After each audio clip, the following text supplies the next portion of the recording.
ತಂದನ್ನಿ ತಾನಾನಾನ ತಂದನ್ನಾನಿ ತಾನಾನಾನ ತಂದನ್ನಾನ ತಾನಾನಾನ ತಾನಾನಾನ. ಅಜ್ಜಿ ಕತೆ ಹೇಳಜ್ಜಿ.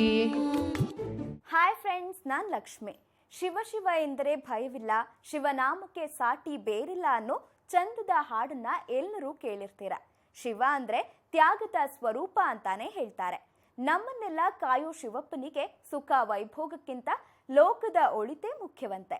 ಇವತ್ತು ನಮ್ಮ ಅಜ್ಜಿ ಶಿವ ಯಾಕೆ ತ್ಯಾಗಮಯಿ ಅನ್ನೋ ಚಂದದ ಕಥೆಯನ್ನ ಹೇಳ್ತಾಳೆ, ಬನ್ನಿ ಕೇಳೋಣ.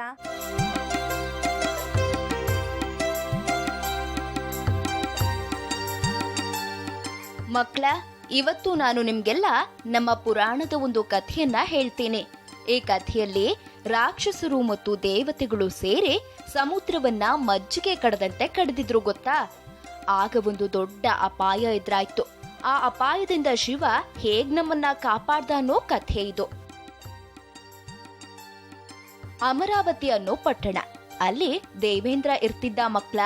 ದೇವೇಂದ್ರ ಅಂದ್ರೆ ನಿಮ್ಗೆಲ್ಲ ಗೊತ್ತಲ್ವಾ? ಆತ ದೇವಲೋಕದ ಒಡೆಯ.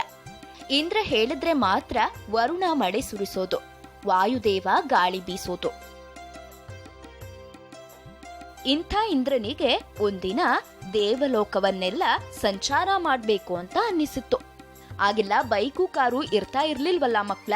ಹಾಗಾಗಿ ಆತ ತನ್ನ ಪಟ್ಟಣದ ಆನೆ ಗಜೇಂದ್ರನನ್ನ ಕರ್ಕೊಂಡು ಅದ್ರ ಮೇಲೆ ಕೂತ್ಕೊಂಡು ದೇವಲೋಕವನ್ನೆಲ್ಲ ಸುತ್ತೋಕ್ ಹೊರಟ. ಹಾಗೆ ಹೋಗ್ತಾ ಇರುವಾಗ ಆತನಿಗೆ ದುರ್ವಾಸ ಮುನಿಗಳು ಬರ್ತಾ ಇರೋದು ಕಾಣಿಸ್ತು. ಆಗೆಲ್ಲ ಋಷಿ ಮುನಿಗಳಿಗೆ ಸಾಕಷ್ಟು ಗೌರವಗಳನ್ನ ಕೊಡ್ತಿದ್ರು ಮಕ್ಳ. ಅದಕ್ಕಾಗಿನೇ ದೇವೇಂದ್ರ ಆನೆಯಿಂದ ಇಳಿದು ಅವರಿಗೆ ನಮಸ್ಕರಿಸಿದ. ದೇವೇಂದ್ರನ ಗೌರವ ಕಂಡು ದುರ್ವಾಸ ಮುನಿಗಳಿಗೆ ತುಂಬಾನೇ ಖುಷಿಯಾಯ್ತು. ಹೀಗಾಗಿ ಆತನಿಗೆ ಆಶೀರ್ವಾದ ಮಾಡಿ ತಮ್ಮ ಕೈಯಲ್ಲಿದ್ದ ಪಾರಿಜಾತ ಮಾಲೆಯನ್ನ ಇಂದ್ರನ ಕೈಗೆ ಕೊಟ್ರು. ಆದ್ರೆ ಮಕ್ಳ, ಇಂದ್ರ ಎಷ್ಟೊಂದ್ರೂ ದೇವಲೋಕದ ಒಡೆಯನಲ್ವಾ, ಅವನಿಗೆ ಸ್ವಲ್ಪ ಅಹಂಕಾರವಿತ್ತು. ಧಿಮಾಕಿನಿಂದ ದುರ್ವಾಸ ಮುನಿಗಳು ಕೊಟ್ಟ ಪಾರಿಜಾತದ ಹಾರವನ್ನ ಬೇಕಾಬಿಟ್ಟಿಯಾಗಿ ಇಸ್ಕೊಂಡ. ಅದು ಅಲ್ಲದೆ ಅಸಡ್ಡೆಯಿಂದ ಆ ಮಾಲೆಯನ್ನ ಗಜೇಂದ್ರನ ನೆತ್ತಿಯ ಮೇಲಿರಿಸಿದ. ಅದೇ ಸಮಯಕ್ಕೆ ಆ ಗಜೇಂದ್ರ ಕೂಡ ಜೋರಾಗಿ ತಲೆ ಅಲ್ಲಾಡಿಸಿತು. ಇಂದ್ರನ ಆ ಮಾಲೆ ನೆಲಕ್ಕೆ ಬಿದ್ದೋಯ್ತು. ಅದು ಕೆಳಗೆ ಬಿದ್ದಾಗ ಅದನ್ನ ಗಜೇಂದ್ರ ಕಾಲಿನಿಂದ ಹೊಸಕಿ ಹಾಕಿತು. ಇದನ್ನು ನೋಡಿದ ದುರ್ವಾಸ ಮುನಿಗಳಿಗೆ ಕೆಂಡದಂತಹ ಕೋಪ ಬಂದ್ಬಿಡ್ತು. ಇವತ್ತಿನಿಂದ ನಿನ್ನ ಅಧಿಕಾರ ಐಶ್ವರ್ಯ ಎಲ್ಲ ಹಾಳಾಗ್ ಹೋಗ್ಲೆ ಅಂತ ಅವರು ದೇವೇಂದ್ರನಿಗೆ ಶಾಪ ಕೊಟ್ರು ಮಕ್ಳ. ಇದಾದ ಕೆಲವೇ ದಿನಗಳಲ್ಲಿ ರಾಕ್ಷಸರು ದೇವತೆಗಳ ವಿರುದ್ಧ ಯುದ್ಧಕ್ಕೆ ಬಂದ್ರು. ಅಲ್ಲಿ ದೇವತೆಗಳಿಗೆ ರಾಕ್ಷಸರನ್ನ ಎದುರಿಸೋದಕ್ಕೆ ಸಾಧ್ಯವಾಗ್ಲಿಲ್ಲ ಮಕ್ಳ. ದುರ್ವಾಸರ ಶಾಪದ ಪರಿಣಾಮವಾಗಿ ರಾಕ್ಷಸರು ಇಂದ್ರನನ್ನ ಸೋಲಿಸ್ಬಿಟ್ರು ಮಕ್ಳ. ಸೋತ ಮೇಲೆ ದೇವೇಂದ್ರ ತನ್ನ ಐಶ್ವರ್ಯವನ್ನೆಲ್ಲ ಕಳ್ಕೊಂಡ. ಅವನ ಜೊತೆಗಿದ್ದ ದೇವತೆಗಳು ಶಕ್ತಿ ಕಳ್ಕೊಂಡ್ರು. ಆಗ ಇಂದ್ರ ಎಲ್ಲಾ ದೇವತೆಗಳನ್ನ ಕರ್ಕೊಂಡು ವಿಷ್ಣುವಿದ್ದ ವೈಕುಂಠಕ್ಕೆ ಬಂದ. ಅವರೆಲ್ಲ ಕೈ ಮುಕ್ಕೊಂಡು, ತಂದೆ, ನಾವೆಲ್ಲರೂ ಈಗ ಕಷ್ಟದಲ್ಲಿದ್ದೀವಿ, ನಮ್ಮೆಲ್ಲರನ್ನು ನೀನೇ ಕಾಪಾಡಬೇಕು ಮಹಾಪ್ರಭು ಅಂತ ಅಂಗಲಾಚಿದ್ರು. ಆಗ ವಿಷ್ಣು ದೇವೇಂದ್ರನಿಗೆ ಒಂದು ಸಲಹೆ ಕೊಟ್ಟ.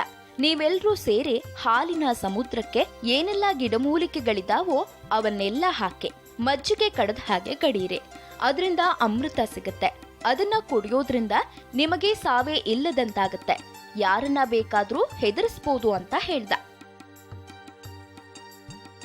ಆದ್ರೆ ಅಂಥ ದೊಡ್ಡ ಸಮುದ್ರನ ಕಡಿಯೋದು ಹೇಗಲ್ವಾ ಮಕ್ಳ? ಇದೇ ಯೋಚನೆ ದೇವತೆಗಳಿಗೂ ಬಂತು. ಅದಕ್ಕೆ ವಿಷ್ಣುನೇ ಉತ್ತರ ಕೊಟ್ಟ. ಮಂದಾರ ಪರ್ವತ ನಿಮ್ಮ ಕುಡುಗೋಲಾಗಲೆ, ಸರ್ಪರಾಜ ವಾಸುಕಿ ಹಗ್ಗುವಾಗ್ಲೆ. ನೀವು ರಾಕ್ಷಸರು ಸಮುದ್ರವನ್ನ ಕಡಿದ ಹಾಗೆಲ್ಲ ಅದರಿಂದ ಅನೇಕ ವಸ್ತುಗಳು ಹುಟ್ಟುತ್ತವೆ. ನೀವು ಅವೊಂದನ್ನು ಬಯಸಬೇಡಿ, ಕೊನೆಗೆ ಅಮೃತ ಹುಟ್ಟುತ್ತೆ. ಅದನ್ನು ಕುಡಿದವರಿಗೆ ಮುಪ್ಪು ಸಾವುಗಳಿರಲ್ಲ ಅಂತ ಹೇಳ್ದ. ಆದ್ರೆ ದೇವತೆಗಳು ರಾಕ್ಷಸರ ಮೇಲೆ ಯುದ್ಧ ಮಾಡಿ ತಮ್ಮ ಶಕ್ತಿಯನ್ನೆಲ್ಲ ಕಳ್ಕೊಂಡಿದ್ರಲ್ವಾ. ಈಗ ಅಷ್ಟು ದೊಡ್ಡ ಸಮುದ್ರನ ಕಡಿಯೋದ್ ಹೇಗೆ ಅಂತ ಪೀಕಲಾಟ ಶುರುವಾಯ್ತು. ಆಗ ಮತ್ತೆ ವಿಷ್ಣುನೇ ಹೇಳ್ದ, ರಾಕ್ಷಸರಿಗೂ ಅಮೃತದ ಬಗ್ಗೆ ಆಸೆ ಹುಟ್ಸೆ, ಆಗ ಅವರು ಬರ್ತಾರೆ ಅಂತ. ಇಷ್ಟಾದ್ಮೇಲೆ ಹಾಲಿನ ಸಮುದ್ರ ಕಡಿಯೋಕೆ ರಾಕ್ಷಸರಿಗೆ ದೇವತೆಗಳ ಕಡೆಯಿಂದ ಸುದ್ದಿ ಹೋಯ್ತು. ಅಮೃತದ ಆಸೆಗೆ ಅವರು ಬಂದು ಕೈ ಜೋಡಿಸಿದ್ರು. ಮಂದಾರ ಪರ್ವತವನ್ನ ಕಡೆಗೋಲಿನಂತೆ ಹಾಲಿನ ಸಮುದ್ರದಲ್ಲಿ ಇಟ್ರು. ಕಡಗೋಲು ಬೀಳದಂತೆ ಅದಕ್ಕೆ ಆಧಾರವಾಗಿ ವಿಷ್ಣು ಒಂದು ದೊಡ್ಡ ಆಮೆಯ ರೂಪದಲ್ಲಿ ಸಮುದ್ರದೊಳಗೆ ನಿಂತ. ಅದನ್ನ ಕೂರ್ಮಾವತಾರ ಅಂತಾರೆ ಮಕ್ಕಳ. ದೇವತೆಗಳು ವಾಸುಕಿಯ ಬಾಲ ಹಿಡ್ಕೊಂಡ್ರೆ ರಾಕ್ಷಸರು ತಲೆಯ ಭಾಗ ಹಿಡ್ಕೊಂಡ್ರು. ಈಗ ಶುರುವಾಯ್ತು ನೋಡಿ ಮಕ್ಕಳ ಸಾಗರದ ಮಥನ. ತುಂಬಾ ಹೊತ್ತು ಸಾಗರ ಮಥನ ನಡೀತು. ಕೊನೆಗೆ ಮೊದಲನೇ ವರದಾನವೂ ಬಂತು. ಅದೇನು ಗೊತ್ತಾ ಮಕ್ಕಳ? ಕಾರ್ಕೋಟಕ ವಿಷ. ಅದು ಎಷ್ಟು ಅಪಾಯಕಾರಿಯಾಗಿತ್ತು ಅಂದ್ರೆ ಅದರ ಶಾಖ ಅಲ್ಲಿ ಎಲ್ಲಾ ಕಡೆ ಹರಡೋಕೆ ಶುರುವಾಯ್ತು. ದೇವತೆಗಳು ರಾಕ್ಷಸರೆಲ್ಲರೂ ಆ ವಿಷದ ವಾಸನೆಗೆ ಮೂರ್ಛೆ ಹೋದ್ರು. ಈಗೇನಪ್ಪ ಮಾಡೋದು ಅಂತ ಎಲ್ರೂ ಚಿಂತೆಯಲ್ಲಿದ್ದಾಗ ಅಲ್ಲಿಗೆ ಈಶ್ವರ ಬಂದ ಮಕ್ಕಳ.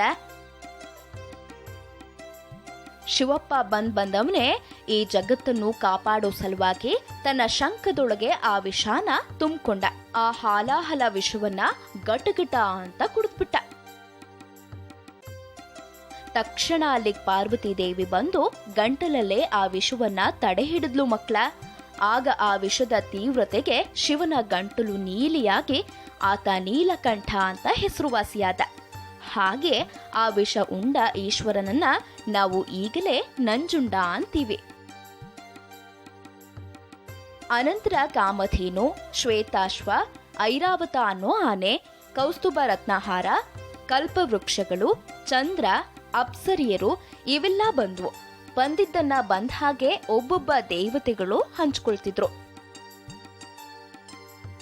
ಅಷ್ಟಾದ್ಮೇಲೆ ಕಮಲದಲ್ಲಿ ಕೂತಿರೋ ಲಕ್ಷ್ಮೀ ದೇವಿ ಉದ್ಭವಿಸಿದ್ಲು. ಅವಳನ್ನ ವಿಷ್ಣು ಮದುವೆಯಾದ.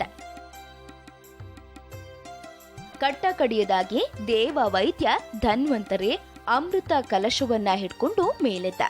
ದೇವತೆಗಳು ದಾನವರು ಅಮೃತ ನಮಗ್ಬೇಕು ಅಂತ ಕೂಗಾಟ ಶುರು ಮಾಡಿದ್ರು. ಆಗ ವಿಷ್ಣು ಏನ್ ಮಾಡ್ದ ಗೊತ್ತಾ ಮಕ್ಕಳ? ಒಬ್ಳು ಅತ್ಯಂತ ಸೌಂದರ್ಯವತಿ ಯುವತಿಯ ರೂಪದಲ್ಲಿ ಕಾಣಿಸ್ಕೊಂಡ. ಆ ರೂಪದ ಹೆಸರು ಮೋಹಿನಿ ಅಂತ. ಯಾಕಂದ್ರೆ ಅವಳು ಎಲ್ಲರನ್ನೂ ಮೋಹಗೊಳಿಸ್ತಿದ್ಲು. ಅವಳು ನೋಡೋಕೆ ಅಂದಗಾತಿಯಾಗಿದ್ರಿಂದ ಎಲ್ಲರಿಗೂ ಅವಳನ್ನ ಪಡೆಯುವ ಆಸೆಯಾಯ್ತು. ಕಡೆಗೆ ರಾಕ್ಷಸರೆಲ್ಲರೂ ಸೇರಿ, ಮೋಹಿನಿ, ಈ ಅಮೃತದ ಪಾತ್ರೆಯನ್ನು ನಿನಗೆ ಕೊಡ್ತೇವೆ, ನೀನು ಯಾರಿಗೂ ಅನ್ಯಾಯವಾಗದಂತೆ ಎಲ್ಲರಿಗೂ ಸಮನಾಗಿ ಹಂಚು ಅಂತ ಕೊಟ್ರು. ಆಗಲೇ ಆದ್ರೆ ನಾನು ಮಾಡಿದ್ದನ್ನು ನೀವು ಒಪ್ಪಿಕೊಳ್ಬೇಕು. ಅಮೃತ ಹಂಚೋದ್ರಲ್ಲಿ ನನ್ನ ನಿರ್ಧಾರವೇ ಕೊನೆ ಎಂದು ಷರತ್ತು ಹಾಕಿದಳು ಮೋಹಿನಿ. ಆಗ್ಲಿ ಅಂತ ಒಪ್ಪಿಕೊಂಡ ದೇವತೆಗಳು ಒಂದು ಕಡೆ, ರಾಕ್ಷಸರು ಇನ್ನೊಂದು ಕಡೆ ಸಾಲಾಗಿ ಕೂತ್ರು. ಮೋಹಿನಿ ಮೊದಲು ರಾಕ್ಷಸರ ಕಡೆಗೆ ಬಂದು ಬರೀ ಬಾಯಿ ಮಾತಿನಿಂದಲೇ ಅವರನ್ನ ಉಪಚರಿಸಿದ್ಲು. ಅವರಿಗೆ ಅಮೃತವನ್ನ ಕೊಡ್ಲೇ ಇಲ್ಲ. ನಂತರ ಮೋಹಿನಿ ನಿಧಾನವಾಗಿ ದೇವತೆಗಳ ಸಾಲಿಗೆ ಬಂದು ಅವರಿಗೆ ಅಮೃತ ಹಂಚಿದ್ಲು. ಅವರೆಲ್ಲ ಗಟಗಟ ಅಂತ ಅಮೃತ ಕುಡಿದು ಚಿರಂಜೀವಿಗಳಾದ್ರು. ಇಷ್ಟೆಲ್ಲ ಆದ್ಮೇಲೆ ದೇವೇಂದ್ರನಿಗೆ ತನ್ನ ಒಂದು ತಪ್ಪಿನಿಂದ ಹೀಗೆಲ್ಲ ಪಾಡು ಅನುಭವಿಸಬೇಕಾಯ್ತು ಅನ್ನೋದು ಮನವರಿಕೆ ಆಯ್ತು. ಅವತ್ತಿಂದ ತನ್ನ ಗುಣವನ್ನ ಬದಲಾಯಿಸಿಕೊಳ್ಳೋ ನಿರ್ಧಾರಕ್ಕೆ ಬಂದ.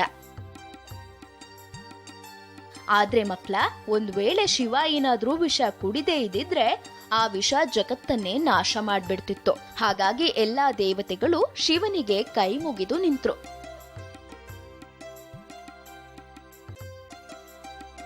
ಈ ಕಥೆಯಲ್ಲಿ ಶಿವ ಎಂಥ ಮುಖ್ಯ ಪಾತ್ರ ವಹಿಸಿದ್ದ ಅಂತ ನೋಡಿದ್ರಲ್ಲ ಮಕ್ಕಳ.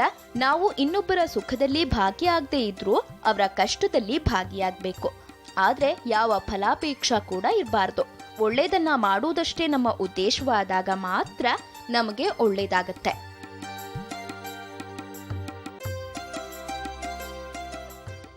ನೋಡಿದ್ರಾ, ಲೋಕವನ್ನು ಉಳಿಸೋಕೆ ವಿಷವನ್ನೇ ಕುಡಿದ ಶಿವಪ್ಪ ಗ್ರೇಟ್ ಅಲ್ವಾ? ಹಾಗೆ ಫ್ರೆಂಡ್ಸ್, ಶಿವರಾತ್ರಿಯಲ್ಲಿ ನಾವೆಲ್ಲ ಉಪವಾಸ ಜಾಗರಣೆ ಮಾಡ್ತೀವಿ ಅಲ್ವಾ? ಆದ್ರೆ ಸಾಕಷ್ಟು ಜನರಿಗೆ ಯಾಕೆ ಅದನ್ನೆಲ್ಲ ಮಾಡ್ತೀವಿ ಅನ್ನೋದು ಗೊತ್ತಿರಲ್ಲ. ಹಾಗೆ ಉಪವಾಸದ ಹಿಂದಿನ ವೈಜ್ಞಾನಿಕ ಕಾರಣವೂ ಗೊತ್ತಿರೋದಿಲ್ಲ. ಬನ್ನಿ ಹಾಗಾದ್ರೆ ಇನ್ಫೋ ಗುರುಗಳ ಬಳಿ ಉಪವಾಸ ಮತ್ತು ಜಾಗರಣೆ ಬಗ್ಗೆ ಕೇಳಿ ತಿಳ್ಕೊಳ್ಳೋಣ. ಅಬ್ಬಾ, ಹೊಟ್ಟೆ ಹಸಿತಿದೆ ಕಣೋ. ಎಲೇ, ಬೆಳಗ್ಗೆ ನಮ್ಮನ್ನ ಗಡದ್ದಾಗ ತಿಂದಿಯಲ್ಲೇ, ಮತ್ತೆ ಇವಾಗ ಹಸುವಂತಿದ್ಯಾ? ನಂಗೆ ಹಾಗೆ ಯಾವಾಗಂದ್ರೆ ಆವಾಗ ಹಸುವಾಗ್ಬಿಡುತ್ತೆ ಕಣೋ. ಇವಾಗ್ಲೇ ಹಿಂಗಾದ್ರೆ ಶಿವರಾತ್ರಿ ನಿನ್ ಕತೆ ಏನು? ಶಿವರಾತ್ರಿ ಅವತ್ತು ಜಾಗರಣೆ ಅಷ್ಟೇ ತಾನೆ? ಅಷ್ಟೇ ಅಲ್ಲಮ್ಮ, ಉಪವಾಸ ಕೂಡ ಮಾಡ್ಬೇಕು. ಓ, ಆರಾಮಾಗಿ ಮಾಡ್ತೀನಿ ಬಿಡು. ಬೆಳಗ್ಗೆ ಪೂರ್ತಿ ಜಾಗರಣೆ, ರಾತ್ರಿ ಇಡೀ ಉಪವಾಸ. ಭಾರಿ ಬುದ್ಧಿವಂತ ನೀನು. ಅಷ್ಟಕ್ಕೂ ಈ ಹಬ್ಬಗಳಲ್ಲಿ ಉಪವಾಸ ಮಾಡೋದು ಏನಕ್ಕೆ ಗೊತ್ತಾ? ಅಡ್ಗೆ ಮಾಡಕ್ ಲೇಟ್ ಆಗುತ್ತೆ ಅಂತ. ಅಯ್ಯೋ ಹಂಗಲ್ವೇ, ಅದಕ್ಕೊಂದು ವೈಜ್ಞಾನಿಕ ಕಾರಣ ಇದೆ. ವೈಜ್ಞಾನಿಕ ಕಾರಣನಾ? ಏನದು? ಉಪವಾಸ ಮಾಡೋದ್ರಿಂದ ದೇಹದಲ್ಲಿ ಇನ್ಸುಲಿನ್ ಅಂಶ ಕಡಿಮೆ ಆಗುತ್ತೆ. ಆಗ ಹಾರ್ಮೋನ್ಗಳು ಚೆನ್ನಾಗಿ ಬೆಳೀತವೆ. ಅದ್ರ ಜೊತೆಗೆ ಜೀವಕೋಶಗಳು ಅವಕ್ಕಾಗಿರೋ ತೊಂದರೆಗಳನ್ನ ಅವುಗಳೇ ಗುಣಪಡಿಸ್ಕೊಳ್ತವೆ. ಇನ್ಸುಲಿನ್ ಕಡಿಮೆ ಆಗೋದ್ರಿಂದ ರಕ್ತದೊತ್ತಡ, ಮಧುಮೇಹ ಕೂಡ ಕಡಿಮೆ ಆಗುತ್ತಾ? ಖಂಡಿತವಾಗ್ಲೂ ಕಮ್ಮಿ ಆಗುತ್ತೆ. ಅದು ಅಲ್ಲದೆ ಮಾನಸಿಕ ಒತ್ತಡ ಕೂಡ ಉಪವಾಸ ಮಾಡೋದ್ರಿಂದ ದೂರವಾಗುತ್ತೆ. ಎಲ್ಲಕ್ಕಿಂತ ಮುಖ್ಯವಾಗಿ ನಮ್ಮ ಮೆದುಳಿಗೆ ಸ್ವಲ್ಪ ರಿಲ್ಯಾಕ್ಸೇಷನ್ ಕೊಟ್ಟ ಹಾಗಾಗುತ್ತೆ. ಆಗ ಮೆದುಳಲ್ಲಿ ನ್ಯೂರಾನ್ಗಳು ಬೆಳವಣಿಗೆ ಆಗುತ್ತೆ. ಓ, ಆಮೇಲೆ? ಉಪವಾಸದಿಂದ ದೇಹದ ತೂಕ ಇಳಿಯೋದಷ್ಟೇ ಅಲ್ಲ, ನಮ್ಮ ಜೀರ್ಣಾಂಗ ವ್ಯವಸ್ಥೆ ಕೂಡ ಸರಿಯಾಗಿ ಕೆಲಸ ಮಾಡೋದನ್ನ ಅಭ್ಯಾಸ ಮಾಡ್ಕೊಳ್ಳುತ್ತಂತೆ. ಹಾಗಾದ್ರೆ ನಾನು ದಿನಾ ಉಪವಾಸ ಮಾಡ್ತೀನಪ್ಪ. ನಿನ್ ತಲೆ, ದಿನ ಉಪವಾಸ ಮಾಡಿದ್ರೆ ಮೈಯಲ್ಲಿ ಶಕ್ತಿ ಇಲ್ಲದೆ ಗೊಟಕ್ ಅನ್ಬೇಕಾಗತ್ತೆ. ಅದಕ್ಕೆ ಅಂತಲೇ ನಮ್ಮ ಪೂರ್ವಜರು ತಿಂಗಳಿಗೊಂದು ದಿನ ಅಂತ ಮೀಸಲಿಟ್ಟಿದ್ದಾರೆ. ಅದ್ರ ಜೊತೆಗೆ ಈ ಶಿವರಾತ್ರಿ, ಗಣೇಶನ ಹಬ್ಬ, ಏಕಾದಶಿ ಅಂತ ಹಬ್ಬಗಳ ದಿನ ಉಪವಾಸ ಮಾಡಬೇಕು ಅಂತ ಹೇಳ್ತಾರೆ. ಹಾಗಾದ್ರೆ ಶಿವರಾತ್ರಿ ದಿನ ಜಾಗರಣೆ ಯಾಕೆ ಮಾಡ್ಬೇಕಪ್ಪ? ಅದಕ್ಕೂ ಒಂದು ಕಾರಣ ಇದೆ. ಶಿವರಾತ್ರಿ ಅಂದ್ರೆ ಚಳಿಗಾಲ ಮುಗಿದು ಬೇಸಿಗೆ ಕಾಲ ಆರಂಭ ಆಗೋ ದಿನ ಅಲ್ವಾ? ಆವತ್ತು ಭೂಮಿಯ ಉತ್ತರಾರ್ಧ ಗೋಳ ಮನುಷ್ಯನೊಳಗೆ ನೈಸರ್ಗಿಕ ಶಕ್ತಿ ಸೇರೋ ಹಾಗೆ ಮಾಡುತ್ತಂತೆ. ಅದು ಅಲ್ಲದೆ ದೇವಸ್ಥಾನದಲ್ಲೋ ಅಥವಾ ಮನೆಗಳಲ್ಲೋ ಜಾಗರಣೆ ಮಾಡೋ ನೆಪದಲ್ಲಿ ಜನ ಸೇರೋದ್ರಿಂದ ಅವರ ಮಧ್ಯೆ ಬಾಂಧವ್ಯನೂ ಬೆಳೆಯುತ್ತೆ ಅಲ್ವಾ? ಹೌದು ಕಣೋ, ಕರೆಕ್ಟ್. ಆದ್ರೆ ಈ ಶಿವರಾತ್ರಿ ಅಂದ್ರೆ ಏನು? ಅದನ್ನ ಯಾಕೆ ಆಚರಣೆ ಮಾಡ್ತಾರೆ? ಅದಕ್ಕಂತೂ 2-3 ಕಾರಣ ಕೊಡ್ತಾರೆ. ಒಂದ್ ಹಬ್ಬಕ್ಕೆ 2-3 ರೀಸನ್? ಏನೋ ಅಂಥದ್ದು? ಒಂದ್ಸಲ ಬ್ರಹ್ಮ ಮತ್ತೆ ವಿಷ್ಣು ತಮ್ಮಿಬ್ರಲ್ಲಿ ಯಾರು ಶ್ರೇಷ್ಠ ಅನ್ನೋ ವಾದಕ್ಕೆ ನಿಂತಂತೆ. ಆಗ ಅವರಿಬ್ಬರ ಮಧ್ಯೆ ಅಗ್ನಿಸ್ತಂಭದ ರೂಪದಲ್ಲಿ ಬಂದ ಶಿವ ಅವರ ಜಗಳವನ್ನ ಬಿಡಿಸಿ, ಇಬ್ಬರು ಶ್ರೇಷ್ಠರೇ, ಜಗಳ ಆಡಬೇಡಿ ಅಂತ ಬುದ್ಧಿ ಹೇಳಿದ್ನಂತೆ. ಆವತ್ತು ಆ ಅಗ್ನಿಸ್ತಂಭದ ರೂಪದಲ್ಲಿ ಶಿವ ಹುಟ್ಟಿದ್ರಿಂದ ಆ ದಿನವನ್ನ ಶಿವರಾತ್ರಿ ಅಂತ ಕರೀತಾರಂತೆ. ಇನ್ನೊಂದ್ ಕತೆ ಏನು? ನಿಂಗೆ ಸಮುದ್ರ ಮಂಥನ ಮಾಡಿದ ಕತೆ ಗೊತ್ತಲ್ಲ? ಶಿವ ಹಾಲಾಹಲ ಕುಡಿದು ಜಗತ್ತನ್ನ ರಕ್ಷಿಸಿದ ದಿನ. ದೇವತೆಗಳೆಲ್ಲ ಶಿವನಿಗೆ ಏನಾಗುತ್ತೋ ಅಂತ ಕಂಗಾಲಾಗಿ ನಿದ್ದೆನೆ ಮಾಡಿರ್ಲಿಲ್ವಂತೆ. ಆ ದಿನವನ್ನ ಶಿವರಾತ್ರಿ ಅಂದ್ರು ಅಂತಾನೂ ಹೇಳ್ತಾರೆ. ಆಹಾ, ಇನ್ನೊಂದ್ ಕತೆ? ಶಿವ ಪಾರ್ವತಿ ಮದುವೆ ಆಗಿದ್ದು ಅವತ್ತೇ ಅಂತೆ. ಶಿವರಾತ್ರಿ ದಿನ ಜಾಗರಣೆ ಮಾಡಿದ್ರೆ ಆ ಆದಿ ದಂಪತಿಗಳು ಅನಿಸ್ಕೊಂಡ ಈಶ್ವರ ಪಾರ್ವತಿ ಕೃಪೆ ಲಭ್ಯವಾಗುತ್ತೆ ಅಂತಾರೆ. ಹಾಗಾದ್ರೆ ನಾನ್ ಜಾಗರಣೆ ಮಾಡ್ಕೊಂಡಿದ್ರೆ ಅವ್ರನ್ನ ನೋಡ್ಬಹುದು ಅನ್ನೋ. ಒಂದೊಳ್ಳೆ ಸಿನಿಮಾ ಹಾಕೊಂಡು ಜಾಗರಣೆ ಮಾಡ್ತೀನಿ, ನೋಡ್ತಿರೋ. ಅಯ್ಯೋ, ಜಾಗರಣೆ ಅಂದ್ರೆ ಮೋಜು ಮಸ್ತಿ ಅಲ್ವೇ? ಅವತ್ತು ಭಕ್ತಿಯಿಂದ ದೇವರ ಭಜನೆ ಮಾಡ್ಕೊಂಡು ಧ್ಯಾನ ಮಾಡ್ತಾ ಶಿವನ ಸ್ಮರಣೆ ಮಾಡಿದ್ರೆ ಮಾತ್ರ ಒಳ್ಳೇದಾಗೋದು. ಆಯ್ತು ಬಿಡು. ಶಿವರಾತ್ರಿ ದಿನ ಏನೋ ಯಾವ ಹಬ್ಬ ಬಂದ್ರು ಉಪವಾಸನೂ ಇರ್ತೀನಿ, ಜಾಗರಣೆನೂ ಮಾಡ್ತೀನಿ. ನಿಂಗೆ ಒಳ್ಳೆ ಬುದ್ಧಿ ಕೊಟ್ಟಿದ್ದಕ್ಕೆ ದೇವಸ್ಥಾನಕ್ಕೆ ಹೋಗಿ ಕೈ ಮುಗಿಯೋಣ. ನೀನ್ ಹಿಂಗೆ ಕಾಲೆಳಿತಿರು, ಒಂದಿನ ಸರಿಯಾಗಿ ಮಾಡ್ತೀನಿ. ಬಾವುಗಣ. ಸರಿ, ನಡಿ. ಲೋಕವನ್ನು ಉಳಿಸೋಕೆ ವಿಷವನ್ನು ಕುಡಿದು ನೀಲಕಂಠನಾದ ಶಿವಪ್ಪನ ಕಥೆಯನ್ನ ಕೇಳಿದ್ವಿ. ಜೊತೆಗೆ ಉಪವಾಸದ ಹಿಂದಿರೋ ವೈಜ್ಞಾನಿಕ ಕಾರಣವನ್ನು ತಿಳ್ಕೊಂಡ್ವಿ. ಸರಿ, ಹಾಗಾದ್ರೆ ನಾನು ನಿಮ್ಮನ್ನ ಮುಂದಿನ ಸಂಚಿಕೆಯಲ್ಲಿ ಭೇಟಿ ಮಾಡ್ತೀನಿ. ಕಥೆ ಮತ್ತು ಮಾಹಿತಿ ಜೊತೆಗೆ ಬರ್ತೀನಿ. ಅಲ್ಲಿವರೆಗೂ ನೋಡ್ತಾ ಇರಿ ಸರಳ ಜೀವನ. ಇದು ಮನುಕುಲದ ಒಳಿತಿಗಾಗಿ. ತಂದನ್ನಿ